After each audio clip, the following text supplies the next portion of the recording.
Time भी काफी हो गई बा ना। अरे कि टूटा ता दहिया बथाता कलाई। हम जाने बनाने वाला का नाम बाबा लोग अल्लाह के वलू दर्द के दवाई। ये गाना के बाद फिर अगला कलाकार भी हैं, बहुत लोग हैं, अमृता दीक्षित जी भी हैं, विपत सिंह जी भी हैं, अखिलेश बाबा। और किस्मत गई सैया सनतिया चचा। हां मैंने हाथ उठा के ताली बजा के अरे चित्ता करी भइल बा कमरिया लगा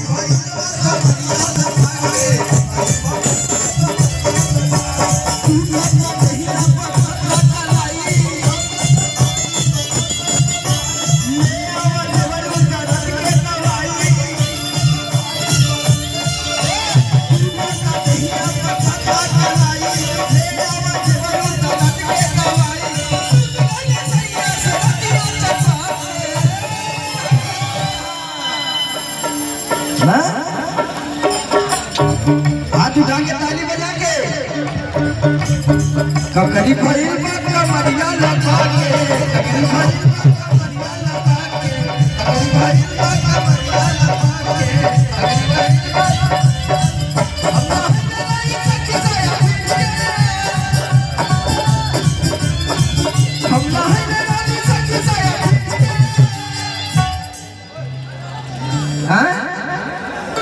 हम जाना थी तो लोग कौन गाना सुन रहा है, ये सब गाना सुन रहा है कि हम रानी सखी साया खींच के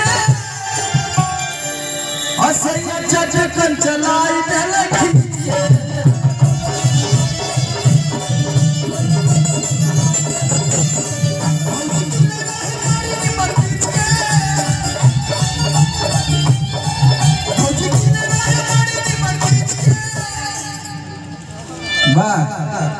एक बाद जब भी बहुत सारा कलाकार तो फिर हमने क्या है जब भी कहा आप लोग क्या जाए तो ताली बजा के कि सैया चटकन चलाई